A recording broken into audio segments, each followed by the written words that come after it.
Hello, people. We are back. A2TP podcast, episode 172, and we are back in the building. It's your boy, International Walt. It's your girl, Tosh, the co-host of the And we are back for another episode of us. Y'all can catch us on them platforms out there: Instagram, YouTube, TikTok, Facebook, Apple Podcasts, Spotify, iHeartRadio, Amazon Music, Podcast Index, Podchaser, Google Podcasts, Player FM.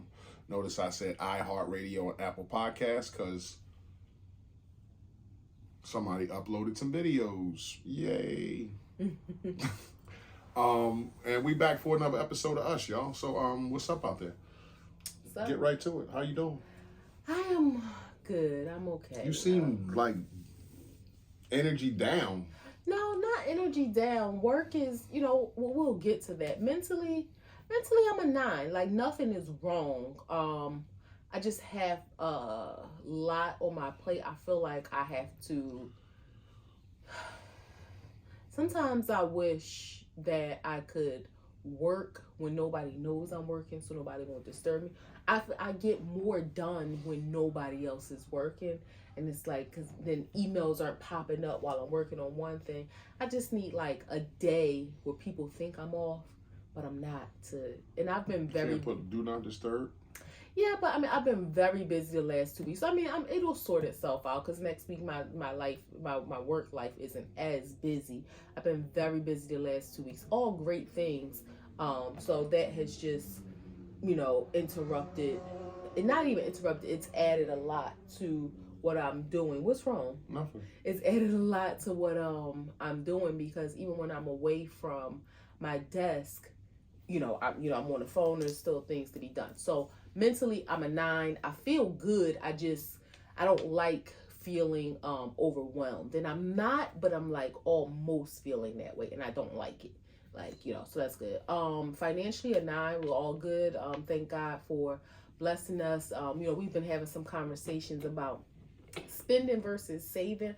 And I think we do a good job of staying in the middle of that. Like, we want to save because we want to prepare for our future, but we also know the future ain't guaranteed, and we want to experience and live life now.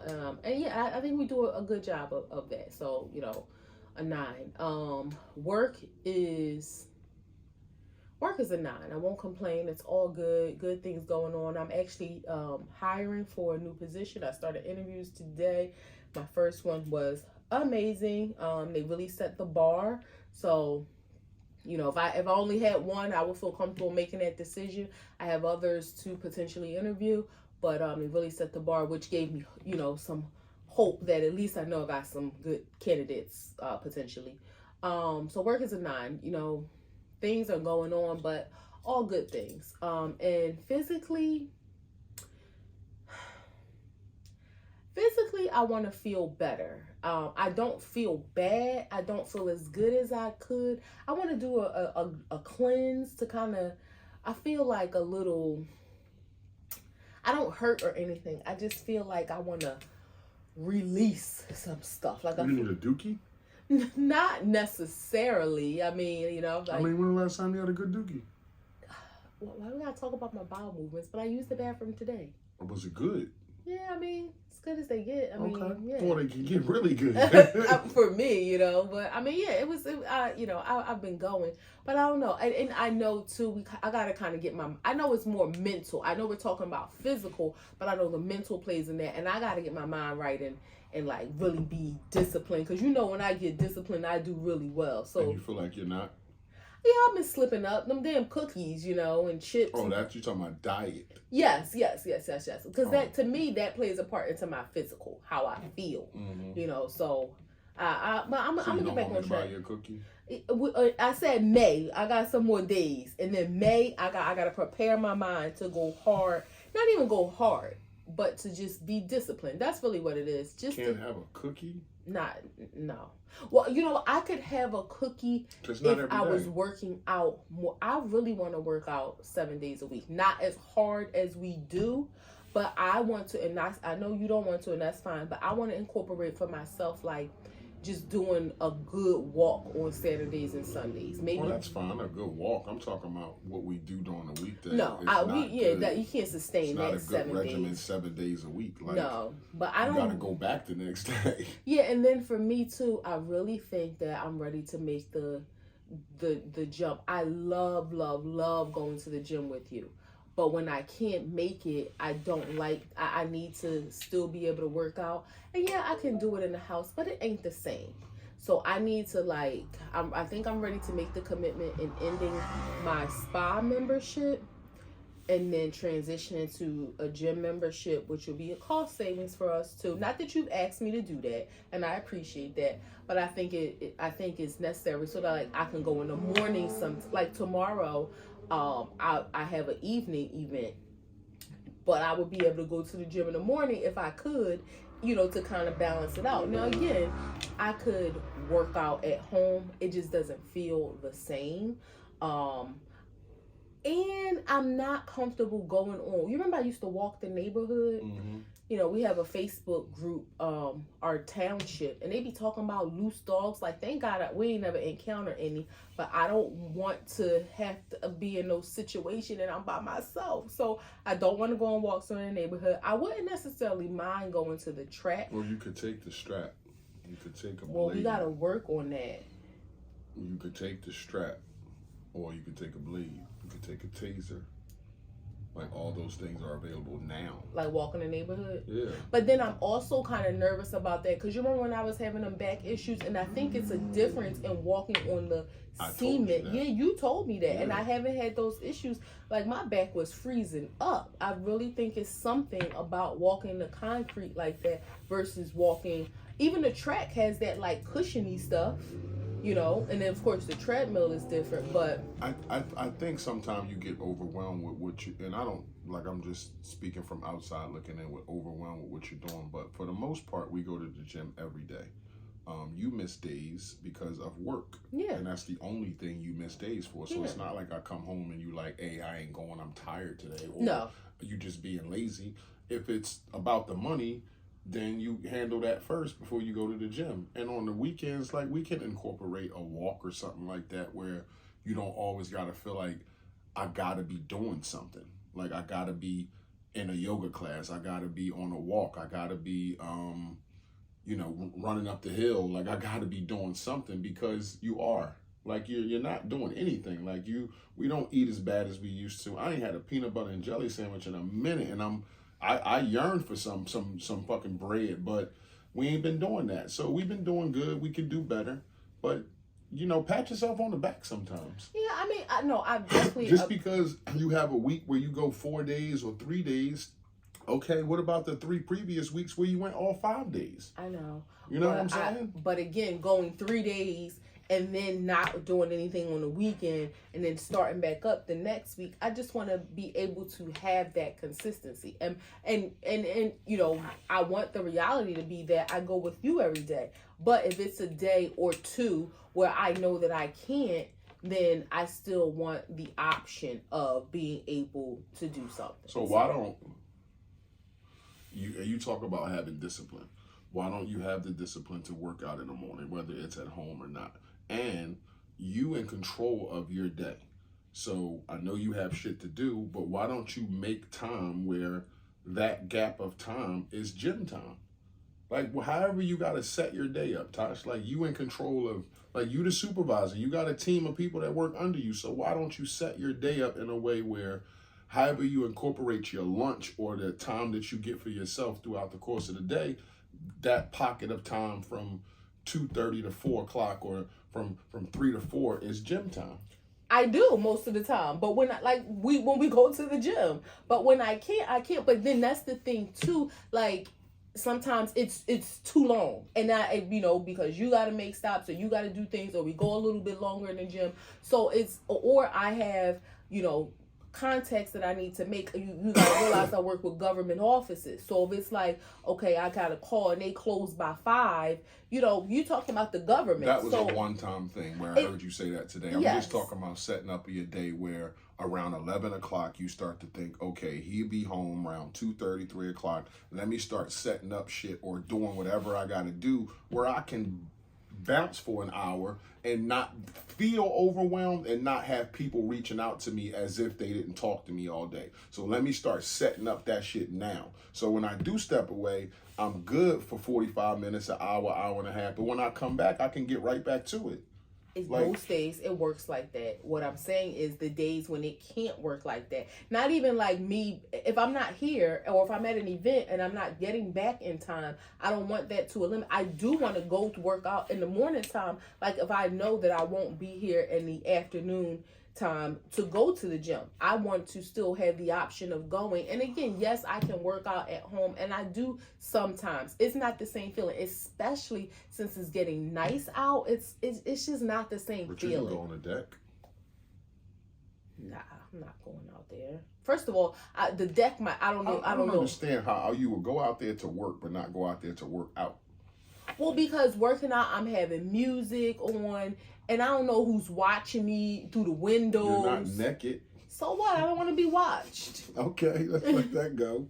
Yeah, and I don't know, like, our safety, we haven't, like, taken care of that yet. I don't know if it's going to fall in. I don't know if an animal's going to run up on me. Like, I mean, working is one thing, too. Like, I do want to do that. But once we have, like, the proper setup back there.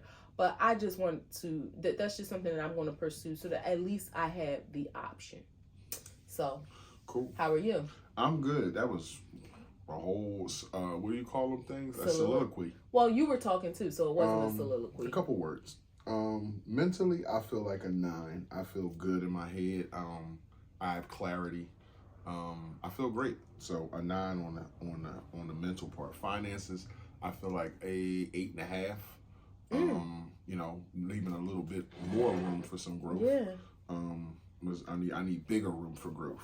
So work is a solid 9 because it's wrapping up and place is starting to look like a restaurant. What, 3 weeks? So about 3 weeks. There'll be some cooking. There's actually interviews and shit like that going on now, and testings of food and salads and shit like that. So we're getting close. Starting to look like a restaurant. Just got to go through some inspections, and a big portion of this job is the health department and inspections. I haven't been through that in a long time, especially like hands-on. Like I went through it before, but not really hands-on. But just to go through that process is like, you kind of like to see it. Like I like to see all the proper precautions and strict restrictions and strict guidelines and inspections about food, like in areas and shit like that, to make sure it's clean. Does it open your eyes about like when you're going to restaurants? Yeah, because but this is the way it starts. So it starts off, everything's brand new and clean, but a year or two, it's like the kitchen still should look clean like it was if it's properly handled. Work is a solid 9. Physically, I feel like a solid 9 too. Still in the gym every day, still working out. I feel great. Yeah. You look great. Thank you. Appreciate it. Got great skin. You were never a kid that had acne? No. That's because you started having sex early. Yeah, I was about to say bumps and shit like that. I had a full-grown beard at 15. So it wasn't, I didn't wear it like this. I kind of wore it light, but I could grow a full beard at 15. So I didn't have bumps and shit on my face. Not unless I did dumb shit like shave. Like if I did some stupid shit but like I mean that. Acne bumps that just pop. Yeah, you've always had great skin. No forehead bumps, no nose bumps, no blackhead problem. Well, let me say this: you've always had great skin, but I feel like since you've been eating better, working out, drinking more water, your skin looks even better. Well, because your insides are flowing. Yeah. Blood's flowing, shit's flowing. And you're being loved properly. You got a good glow to you. That's what you wanted me to say? No, I said it. You can edit this how you want to. You can edit it where I say. I said it. I don't need your validation. I know that I love you. No, I think you do need my validation. I think that's how it works. No, I know. Oh, okay. Scared me a little bit. What's your wows and woes for this week? My wow is that this restaurant is coming to a close. It's that the stress level has dampened some, and it's good for my mental. It's good for my work day. good for my guys. It was really, really, really stressful. And we're past that point where the job kind of runs itself. So the finishes and all that kind of stuff is, it's slow, but you know, it's the ending result. So it's not as stressful as building it. So yeah, that's where we at. Your woe? My woe, don't have no woes. Don't have no woes. Everything's good. God is good all the time, and all the time, God is good. You're supposed to let me respond. Oh. I didn't know if you was black enough, babe. Like, oh, really? You might have been like fumbled that or something. I just taught you that. No, you didn't. About a year ago? No. You been knew that? And like 7 years ago, you taught me that. Okay. Okay, at least you gave me credit. But you be saucing everything. Well, yeah. Like, think about that. 12 months ago, you think you taught me that. Well, you have a poor conception of time. I swear to God. Well, I just wanted to. A poor conception of time. Your wows and woes. Up, down, stops and goes, blacks, there's whites. some duplicity in my wow and woe. Like what? Work is my wow because I've been doing a great job and being exposed to a lot of arenas, and I've been really enjoying stepping into this phase of my career.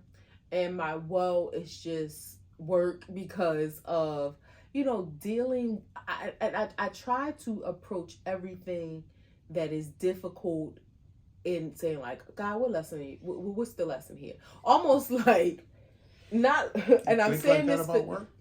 Go ahead. I do this with anything that's difficult, or that presents a level of difficulty to me, even if it's a small bit. Like dealing with people, it's like, okay, God, is this to teach me patience? Is this to teach me whatever it is? I look at it and almost in a facetious way of like, let's skip past it and just tell me the lesson because I don't want to deal with this. It's not about the But lesson. I know that, you know, you got to go through it in order to get it. It's not like you can just skip to page 17 and be like, oh, here's the answer. Nope. But and again, small level of difficulty, nothing major. But, you know, it is what it is. I'm grateful for a job that I love. I never really thought like that about work, because I felt like, and I know God controls everything, but I kind of felt like the problems at work I have are created by people. But so I mean, in dealing with people, like if you're dealing with, like I know you've had some issues with different project managers or something like that. Mm-hmm. It's almost like, okay, I'm dealing with this person. Yes, it's work, but there's still a lesson to be learned here. Like when we talked about you communicating with the guy to say, okay, what's the deal? And you know, you thought he had a problem, he thought you had a problem, y'all squashed it, it was no problem. So almost like that was a lesson in of itself. Yes, it's at work, but it's still real life human situation. But do you think that it's because of the different industries? I always like, not break your balls, but I always say how direct construction is and how indirect corporate is. Yeah, possibly. But I mean, even if it's not like a situation specific to that, even if it's, you know, working with somebody, and it's funny. Today I was with someone who I knew of her. I had never worked with her, and she was telling me about a medical condition that she had. And you ever ask somebody a question, but they answer in a way where you know that they didn't understand? So she was telling about the medical condition, and I asked her, I said, are there any external factors that impact it? So she started telling me how she was like, yeah, you know, sometimes it gets so bad, I had to start seeing a psychiatrist because I was feeling so depressed. And I'm like, that's not what I asked. Like, so ask that question in layman's terms. Does anything from the outside make your situation worse? But me saying any external factors. So when she started telling me about, you know, her depression and having to see a psychiatrist because it was affecting her so much, I thought, okay, she didn't understand. Maybe I didn't ask right. So then I was like, okay, is there anything, I think I said, like, is there anything that worsens the condition? Then she started telling me how when it gets really bad, her fingers swell up. And I did have to step back and say, "What is it me? Why is she not understanding?" No, I mean, you're not. I don't think you were wording it wrong if you said it the way you just said it. I just think that some people lots of people don't listen when people talking to them. They just wait to respond. So it's like, I have these things to tell you, and whatever you're saying, it's like, yeah. Now it's my turn to talk, so let me say the thing that I have to tell you. But lots of people do that. And eventually, what she ended up telling me, the biggest external factor, she was saying, and through her psychiatrist, she learned that when people piss her off, she has to tell them off or get it off her chest right away. She was saying she realized that she has fibromyalgia. I can say that because I'm not saying her name, so y'all don't know who she is. But she was saying how, people would upset her. She would get angry about things, and she would hold it in and be so stressed about it. Fibromyalgia causes like unexplainable pain throughout your body, so that's how the stress was manifesting in her body. And her psychiatrist told her, stop holding stuff in. So she was like, now somebody pissed me off, something goes wrong, I handle it right away. She was like, if I gotta curse you out. And she was saying, even like, and as far as work, she was like, I don't deal with anybody talking to me aggressively. If they use profanity, I tell them I don't get paid to be abused. But she was, and she said her flare-ups have decreased. She said this year so far she's only had one. That's something that I've learned in life. It's like, and I've always been kind of, people would say brash or direct, but it's the most effective way to deal with humans, because the range of emotions that we have. It's like you do a disservice to be indirect to somebody because of what they can feel or what they can perceive or what they can internalize or what they can project, like all that stuff. So it's almost imperative that you dealing with another human being, you be as direct as possible, not disrespectful, but as direct as possible. But for some people, being brash is hard because not brash because I'm just saying people would think that I was brash. Now, when you learn to hone that in and realize that some things you say may affect other people's feelings, then this is what the point I'm making. You can be direct without being. You can be direct and be empathetic. Empathetic, professional, all those things, but you can cut to the chase and get right to the point about things. And I think that's just how you have to deal with humans because of the range of emotions. And we learn this in therapy. Like, you can say 12 words to somebody and they can take the 12 words you said and internalize it, and it can mean something else to them. Yeah. And you meant those 12 words. So it's like you just want to be as direct as you can with people on a professional level, a family level, a friend level, however it comes about. It's not always easy. No, not at all. I think it's easier on a personal level. And I think it's easier if it's, for me, if it's like a situation of like disrespect or something, then yeah, I'm not like holding back. But I think it's a little more challenging in a professional level where you have to address, certain behaviors or things, because yes, you can be direct, but I struggle a little bit because... Do you appreciate it? I'm sorry to cut you off, but do you appreciate if someone, as you was coming up the ranks, how people dealt with you? Do you think, like, when you think back, if you can just scan real quick, like some incidents you may have had, like, do you appreciate the directness, or do you appreciate that this person did so much not to disrespect or not to, or, just to couch things? Or was it, Natasha, you deserve this or you don't, or like, I appreciate just being direct. I am not necessarily in a negative situation though.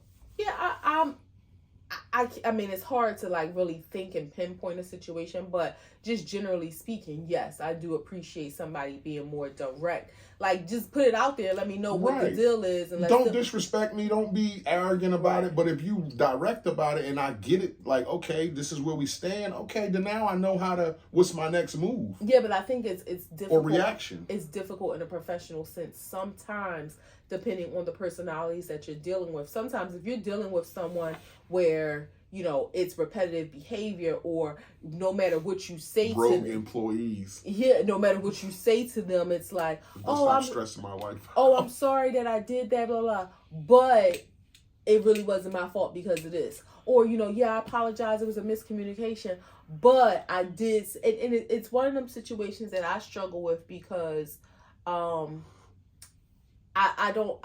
I know how to speak professionally. I know how to be professional, how to present. But when you piss me off, I struggle with making sure that not even maintain my composure, that I don't cross that line. Like that HR line of like, I'm tired of you effing up.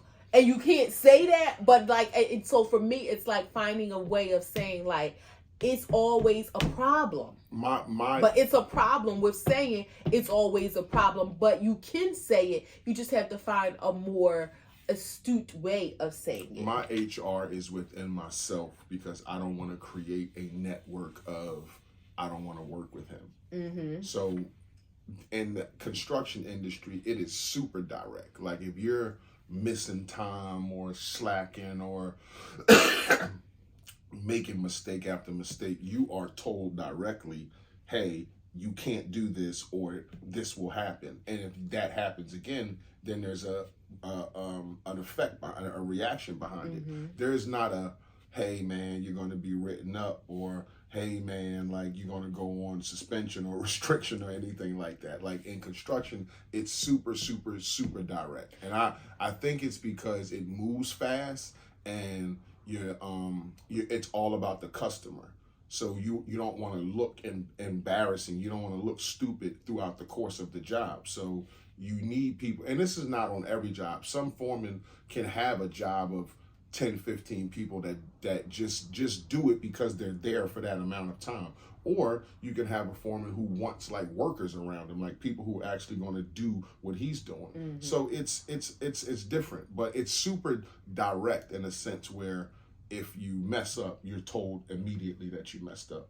Yeah, I mean, corporate America is a little different because like HR is always working for the good of the company. They have to protect the liability of the company, making sure that they don't put themselves in danger of any litigation. So I mean, it's one of them things where you don't necessarily have to tiptoe, but you got to document. You have to have a lot of conversation. There's some of that in construction because I do hear my office say like they document stuff, and I know that the owner of my company is that type of person where he's direct, but you got to fire yourself. So you have to like get some stuff, and then once you're fired, it's like, okay, this is probably the 10th time that you've been told. So I get what you're saying. There is a record that you have to keep because there's laws in the states that we work in that say you can't just can people. Exactly. And they can come back at you. Last week, the Dawn Staley won the championship with her South Carolina Gamecocks, and we talked about the WNBA and NBA disparity as far as pay, and also the draft was just last week, and Caitlin Clark went number 1. We talked about that, and just your thoughts on the disparity in pay and why there isn't more women. And we talked about this off camera, why there isn't more women watching the WNBA. Well, because I think in general, women watch, and this is, of course, I'm speaking in general, so this is not an all or everybody statement, but women watch sports with their other halves. You have a small population of women that are gathering to watch games just because they're a fan, right? Not, of course, there are some, right, but most women are watching with their other half, or they're going around men, whether it's to a sports bar to watch with men. I mean, it's just a small pop, and that's a sports in any arena. So I think if men were watching the WNBA more, then women would the same. So it doesn't have that appeal to women because they're more than likely watching with their mates. Yeah, but I think that what you just did is put the fact that the reason why there isn't more eyes on the WNBA is that it's men's fault. Well, no, I'm not. No, I'm not using. Like if we watch it, then y'all will watch it. Where my standpoint was, it's a female thing, y'all. But it's sports. I know. So it's females playing, but it's sports. I understand that it's sports, but it's a female thing. Females are doing it. There's other things that females kind of loosely support that they're really not into just because it's female. My counter to that would be like we talked off camera, women's empowerment. Like every woman isn't doing anything in their day to day about women's empowerment, but they do stand behind the movement because I'm a woman. So it's like, why, if the girls are playing basketball over there and we see that they need eyes, okay, we can't say that the men need to watch it. Like we're female. It's more of us in America than it is men. If we just watch this casually, don't have to be a big fan of it, but okay, like a few of our girls' nights, we go to games instead of the bar or whatever. Like, let's just put some energy over here to boost this up so that the eyes are the same as the men's. But so when you talk about going to games, you're asking women to pay money to go experience something that they're not really interested in. Yeah, women empowerment is one thing to say, oh, we think you should get, more money, but that's not to say I'm going to spend my money to help you get more money when I could use my money for something that I'm really interested in. So even though it's women it's playing, an inexpensive thing. It's like, okay, I'd rather go to the bar and buy drinks and spend $200 on a Friday, where a WNBA ticket is $25. Like, and we still can have spent that just, if it's something that you don't, even if it was free, if it's something that you don't enjoy, it's, or if it's not like your thing, like when I think that's where you're speaking from a sense where you're saying like we don't enjoy it, and that's just it. You're like putting women in a box where you're saying only this subgroup of women like sports are going to watch it. Like, why can't you do it casually just to support? You don't have to be a full-blown sports fan just to enjoy it, is all I'm saying. But when you're talking about being a grown-up, you're not necessarily thinking about, let me do this thing that might be a slight inconvenience to me just to help other people make more money in their career. But it's not really something I'm that into. Now, you have some women, me personally, I'm not into sports. I would like to experience it just for the experience. I would like to learn more about it, maybe, try to become a fan. But when you're talking about the general public, yes, it's women doing it, but what they're doing is a sport. And traditionally, most women, not all, aren't like huge individual sports fans of any sport. That's like, okay, if there was a thing where female models are known to make $30 million when they're on the catwalk for Fashion Week, but male models only make $300,000. To tell men, y'all should support the fashion shows where the men are walking so that they can make more. If that's not what the men are into, going to fashion shows or, fashion to support, just because there's male models, it's still in the box of fashion shows in that industry. So that's not an industry that males are. Now, again, there are some males, but generally most males aren't going to want to go to a fashion show to say, oh, I'm going just because we know this is an all men's fashion show and they're not paid as much as the all women's fashion show. And we're going to go just to show our support to boost the popularity so that they could get maybe more money next season. Men will be like, nah, I'm cool. Yeah, but if you're using your metric, then it shouldn't be a WNBA, because if it's only a subgroup of women who are into sports who is going to watch it, and it's been out for 20 years now, then men aren't into that. Men are into watching men play basketball, so it's never going to be as big as the NBA, quote unquote, like you said, if the men don't watch it, because it'll bring other eyes to it because you're my wife, so you're going to watch it because I'm watching it. Men aren't going to watch women play basketball because men watch men play basketball. And that's all the basis of my argument is why, if men are watching men play basketball and the sport is huge and it's global, I think that if it's more women in the world, if y'all watch basketball, then y'all sport would be global. We don't care about basketball, though. Not all of y'all. Well, that's what I'm saying. A good majority, like you said, there are more women than men. But when you look at the population of women who are I won't even say die hard, because you don't have to be die hard, who are just casual basketball fans, who, how many games are in a season? We've been to a lot of Sixers games, babe, and it's not, every fan isn't a diehard fan. I think that's what I'm trying to say. No, There's some guys down there who don't know dick about basketball, but just love going to the games. I don't know nothing about basketball. I like going to the games just for the experience, which is why I would want to go to a WNBA game. But again, you're talking It should about be more women like you who say, I want to go for the experience, because it will put more asses in the seats. Maybe when you went for the experience, you would enjoy it and went back for a second game. Maybe I think a third also game. a deterrent is, so I think there is some room for growth with the WNBA. I don't think it will ever get to the stature of the NBA. But where there's room for growth is, one, they need to expand the teams.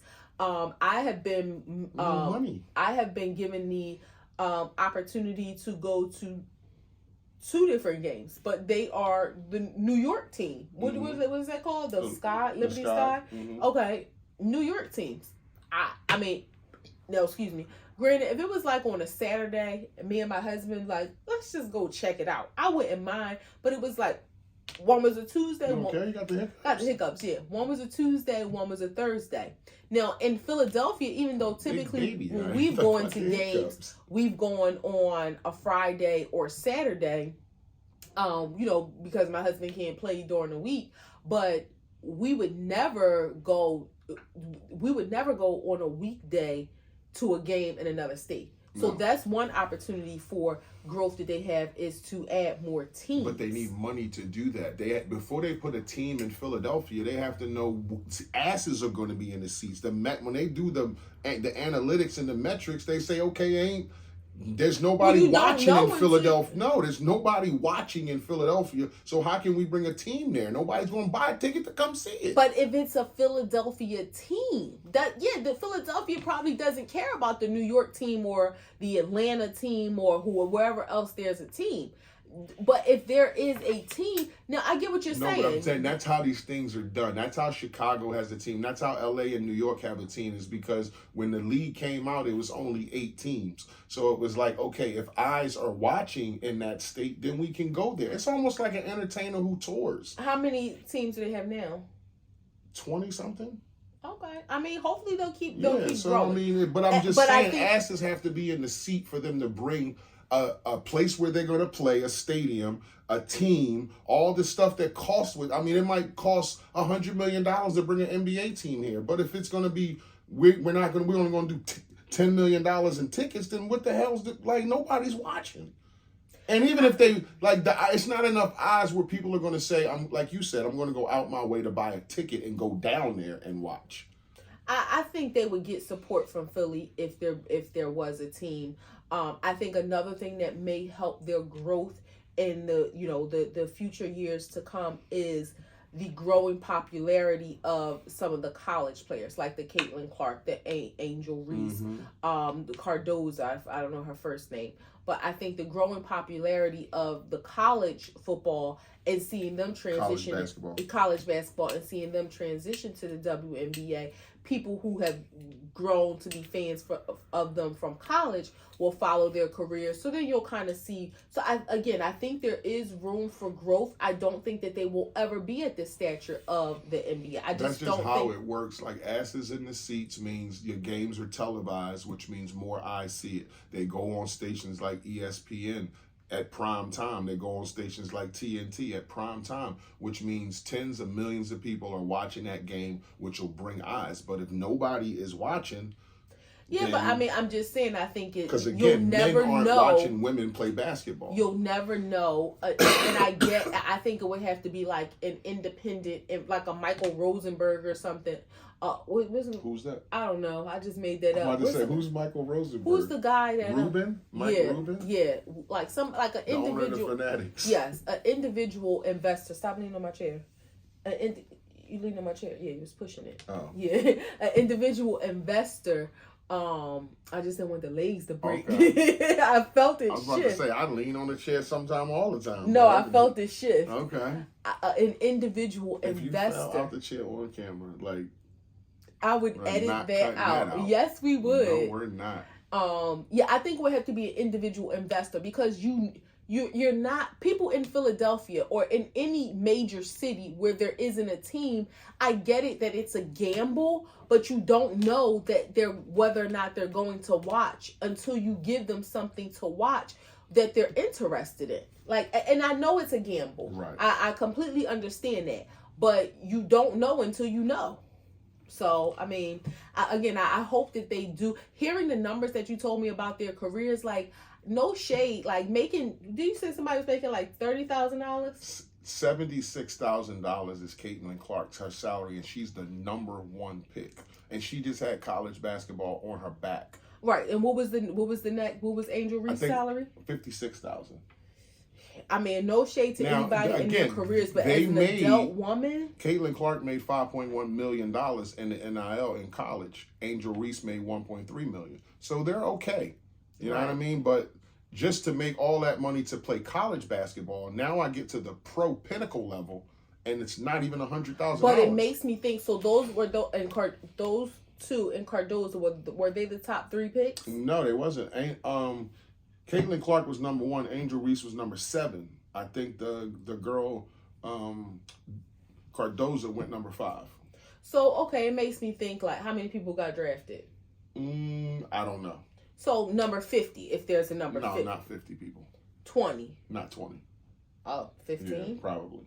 Okay, so the last, who's ever last, like, what did she get? $40,000? That's what I'm saying. It's and who is probably less known, so her NIL money, which wasn't a lot, probably. I mean, you get something off your name and likeness, but if you're not known. But what that translates to for me is that this is a person who may need another job. Yes. Like $40,000. And you're playing professional basketball, which is why I just look at it. And again, we don't have to beat a dead horse.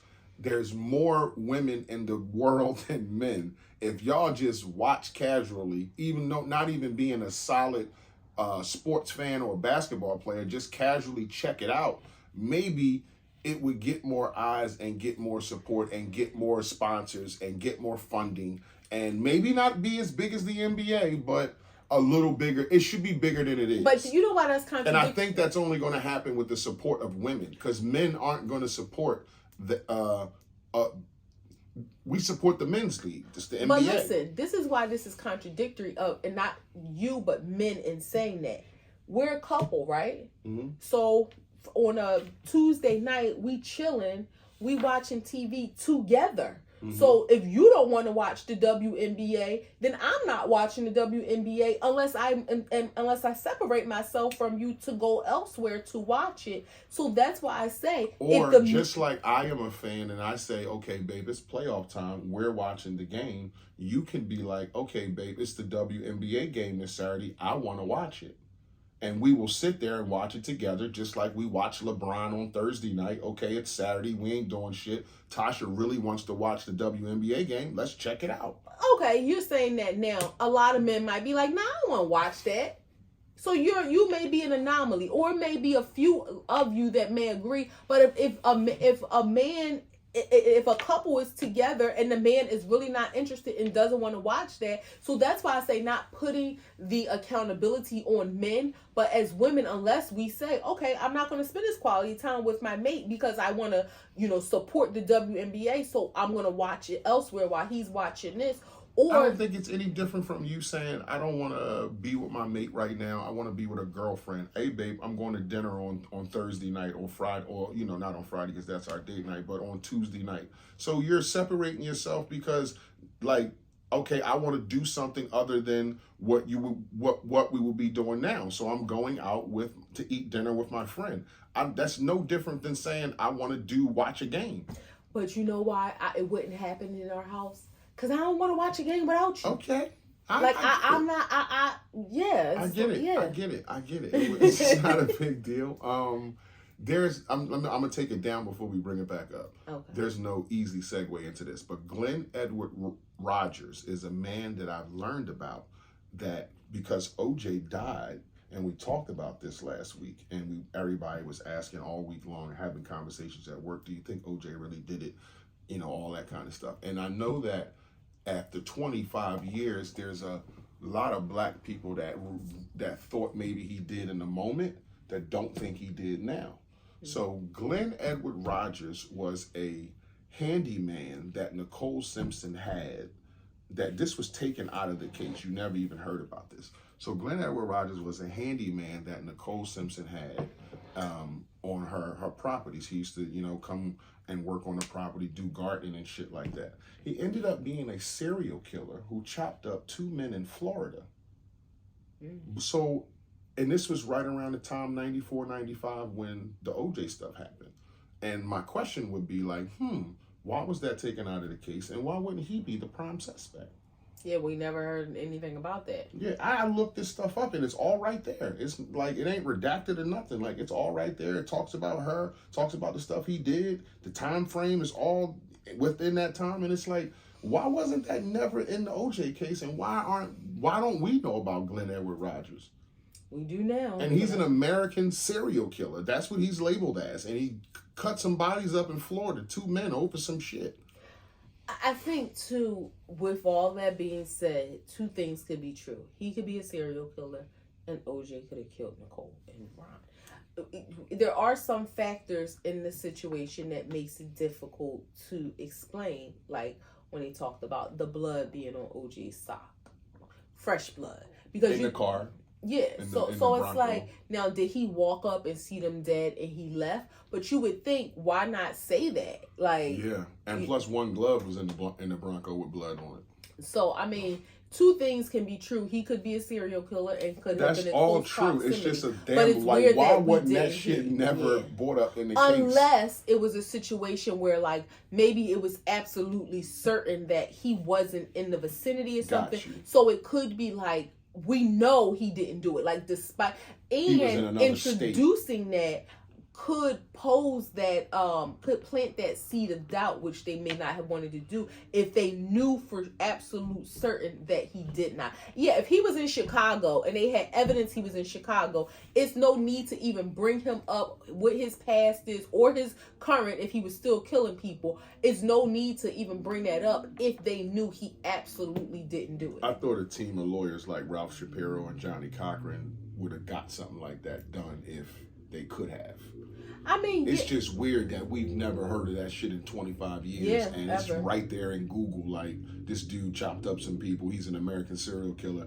The person he worked for 10 years ends up with her head chopped off, and y'all don't even bring his fucking name up. Yeah. Let me ask you this. Talking about OJ, retired sports player, we see the trajectory of his career. I mean, not that it was all bad, because he did like the Hertz commercials and he was in movies before the tragedies happened. But who do you think, and you may not, you may be a couple names you can throw out there, who do you think has had the most successful post-sports career? I'm going to exclude... In all sports or just football? All sports. I'm going to exclude Michael Jordan, because Michael Jordan don't do nothing but sit back and collect Jordan money. Okay, I'm about to say he's the but GOAT. Financially, so I'm going to exclude him because of the sneakers, we know what his career is. Most successful, I'm going to try to name one in every sport. Basketball right off the back is Shaq. So Shaq's probably the most transition basketball player that like still probably makes the same amount of money that he made as he was playing in the league. Baseball, player that transitioned great. I'm stuck on baseball because I'm stuck on baseball. Hockey, I mean, Wayne Gretzky is the GOAT. Football, the guy who transitioned the best, like who reinvented themselves and is doing well out of football that played years ago. I mean, when you think about guys like Terry Bradshaw and how long, those guys had long careers on TV after they were superstars in football. So, I mean, you could say those guys that do that job to get to talk about football, all the time. There's nobody that I know. I mean, there's like some obscure players that wasn't superstars in football. Like I know, blew up. Yeah, like I know one guy that like he invested his money in hotels and he's got like $500 million, but he wasn't shit in football. You forgot in basketball too, Magic Johnson. Magic Johnson, yeah, is another one. So I asked that question and you actually said the person I was thinking about right off back, Shaq. I saw what's the guy that works with him? Steve Smith? No. Work with who? Shaq. Charles Barkley, Kenny Smith. That's him. So Kenny Smith was doing an interview with somebody. He was talking about how successful Shaq is. He was like, he kind of played a big, goofy, big guy. Shaq owns Forever 21. Yeah. Brooks Brothers. Yeah. He owns the rights to Madonna. Yeah. Like, you know how big that is? Yeah. Not to mention, like, all the them investments he had, and shit like that. But the investments he had made in Ring. Mm-hmm. Like, when you just think Google. about just when you think about somebody who came, I mean, he's an educated man, he has his degrees and things, but came from where he came from, being a basketball player, a jock, all the stories you heard about his family life and cheating and womanizing and all that. But when we talk about financial legacy that he's left, like, that's big. Yeah. It was just, a shock to me. I knew about some of his investments, the Ring. If you really looked into it, like, you'd be like, wow, like, he almost is up there with like a Jay or like he's got a lot of money and he's got a lot of hands and stuff that you don't know about. You know what makes me sad though about it? When you hear him talk and he talks about how he has this big house that he goes to alone because he doesn't have his family. Because he still loves Shorty. It just goes to show, like, you have all that in the world, but you don't have the love that you want. Money may help to alleviate some stress, but it truly doesn't buy happiness. Yeah.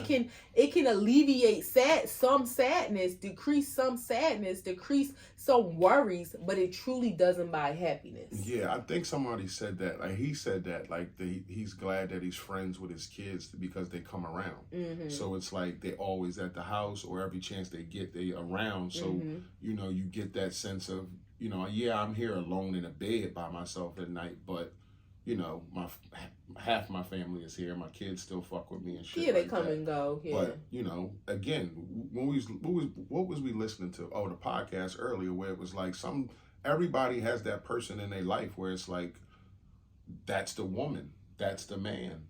And Shawnee probably was that for him, but he fucked it up. Mm-hmm. But it's like, that was my one true love. Yeah. What brings you joy? Brings me joy. Wow. And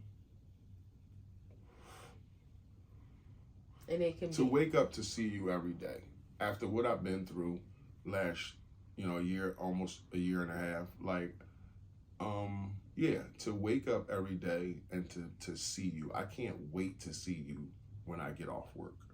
Like, it's the highlight of my day is like, damn, I'm getting to go home and see Tasha. Like, I wonder what she doing. Or if I'm talking shit about you, like, I know something happened. I know she into something. Like, just what's she gonna tell me when I walk in the house? What's she mad about? Somebody did something to her. Like, are we going to the gym? Like, it's just, I get giddy when I'm about to get off work and get from around these dudes, and it's like, okay, now I'm about to go see and hang with who I really want to be with. So that brings me joy. My relationship with God that he has created. So that brings me joy to see, like, the man that I used to be and how I always believed in God, but I didn't really pay attention to God. But now I do on a daily basis. So that brings me joy. What about you? Seeing you happy in this phase, because I think that question can change depending on where you are in life, but just seeing you happy in this phase of our life, in this phase of your life, and the peace that we have. Can we use this as a gram? Gives me joy. We can. Okay, gram one. Okay. All right, go ahead. It didn't come from the gram, but we can. Yeah. That gives me joy. Just like the blessings that God has given us, continues to give us, the grace and mercy, and just like this thing that we got. Like, the story that we have is so layered and so complex. It should be in a book.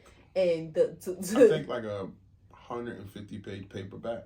Yeah, the period that and when we know, like, the things we went through, the times that we may have considered, I don't know if this is going to end up the way we want to, and the hardships that we've had, and just being in this space, like, God, you knew all along. Like, that just gives me joy to know that we got it feel right. Like that was the why. But like why, if ever you thought, this is my joy. Go ahead. If ever you thought, why? Like, you know, why did I have to fall in love with this guy? Like, the situation he got, like, because I know you really cared, you know, so it's like, not like, you know, why me, Lord, but like, why did I have to fall in love with this guy? Like, what lesson are you trying to teach me? Like you always say, like, what am I supposed to get out of this? There's so many restrictions in my life that I can't really move the way I want without creating like some friction. So it's like, what's the lesson in all this? But that's the answer to the why, is because we're soulmates and we knew we were going to be together, and everything we talked about, God willing, was going to come true. You know, we were going to get married. We were going to jump on planes. We were going to go places. We were going to have dope honeymoons. We were going to, you know, these places that we talked about and laid in bed and said we going to go to, knowing that we couldn't at the time, we doing it. And it's like, that's the answer to the why. For me anyway, but I know it's your joy. Yeah. Yeah, so that, you know, just our life and our love gives me joy. And this is not like imposter syndrome where people say you feel like you don't deserve it. I don't, but it sometimes feels like it's a wow moment inside of our life on a daily basis. Like, wow. And not that, like, you know, there's fireworks every day, but the peace sometimes is just the wow. The peace of our presence together is the wow. And like, it's just many feels fireworks. Good. Again, it's your joy, but it's many fireworks for me. Probably. Well, no, when I say fireworks, I mean like, we're not going on. When I think about fireworks, it's like we're not going on trips every week. Like that's what I mean when I say fireworks. Meaning it's not huge events happening in our life all the time, but even when there's nothing, it's everything. Right. So that's what I mean by that. My kids give me so much joy. Like, literally, it's like joy and a little bit of tears, a little bit, because I miss them so much. But even from a distance, like, they're just their lives give me joy. I think their distance brought them closer to you. I know you miss the shit out of them because you can't physically grab them when you want to, like you used to. But their distance closed whatever gap that was between y'all, and it'll show in the future. And then seeing, you know, my sisters succeed in life, like knowing where we come from, and it's a struggle to, you know, more for some of us more than others, to break free from how we were nurtured. You know, it gives me joy to see them growing in, whether it's in big ways or small ways, and just doing well. So yeah. Go ahead. Oh no, we can save the others for another show. So you go. Save what others? It was a 3-part question, but we can save the others. So yeah. What gives you hope? Oh, so you don't want to save them? No, that's what I'm saying. That was the 3 grams. Oh, okay. What gives me hope? God, like, just my faith, and again, not to sound so mushy. I'm gonna make this a 2-part question because I know you mean that in an essence form, in a spiritual form. But go ahead. But it's not to sound corny and mushy, but us again, in knowing that everything that we've been through and all of my prayers being answered, it's like, I know, like, I know God got us. Like, I know. And you know what, it's even what feels even more amazing is that in the areas that I prayed for where I didn't get what I want, and he still made sure that I was okay in that.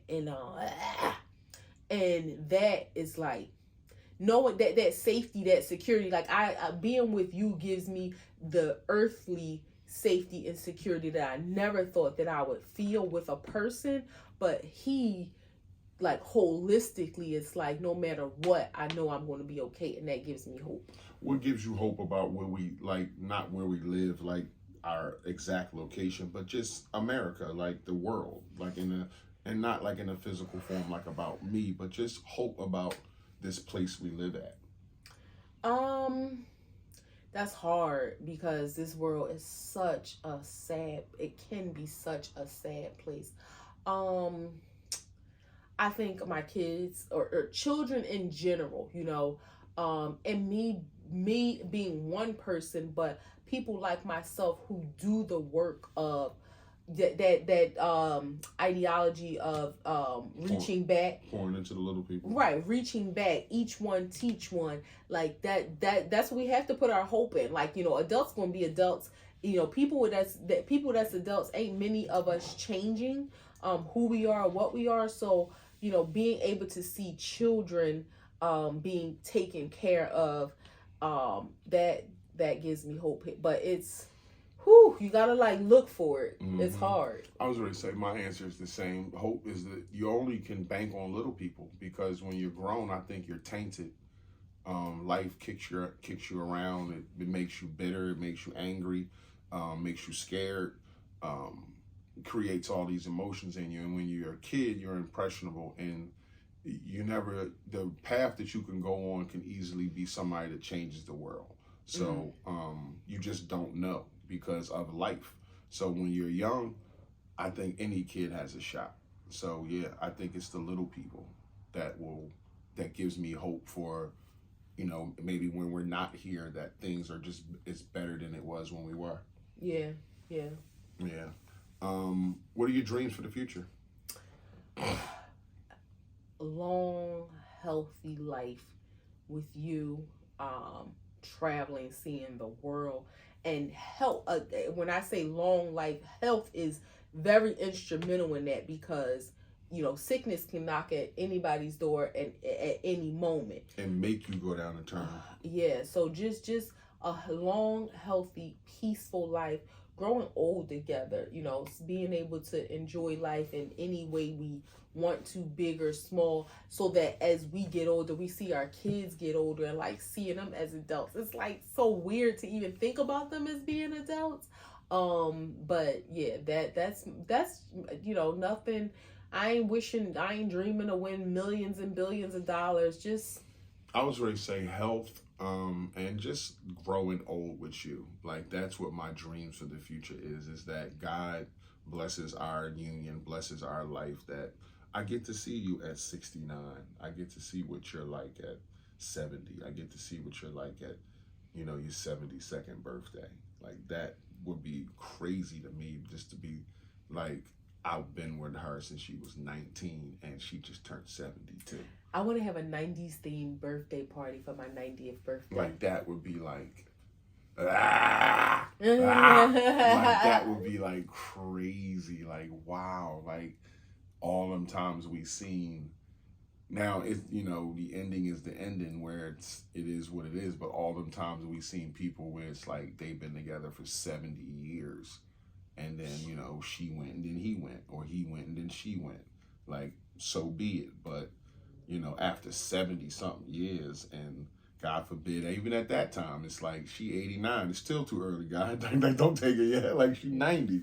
But, that kind of stuff happens. It's your heart be so broke because she was a teenager, or he was, so young, and then we grew so old together.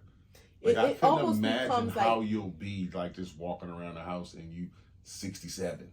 It almost becomes you don't know anything else. The rhythm of your heart, your blood flows. I become a part of you. You become a part of me. If they withdrew some of your blood, they might find my DNA in you, because we've been together for so long. You just become one. Yeah, you just become one. Let's do a wrap. A2TP podcast, episode 172. It was a great conversation. We've been doing some great shows lately too. Y'all should check out the new shows that's been added. Probably the last 5 or 6 shows. They've been excellent conversations. So go check them out. We are on Instagram, YouTube, TikTok, Facebook, Apple Podcasts, Spotify, iHeartRadio, Amazon Music, Podcast Index, Podchaser, Google Podcasts, Player FM. And we're on all those platforms. Type us in, faces pop up. Your boy International Walk. Your girl Tosh, the co-host with the most. If you fuck with us, you fuck with us. If you don't, you should. Peace. You didn't.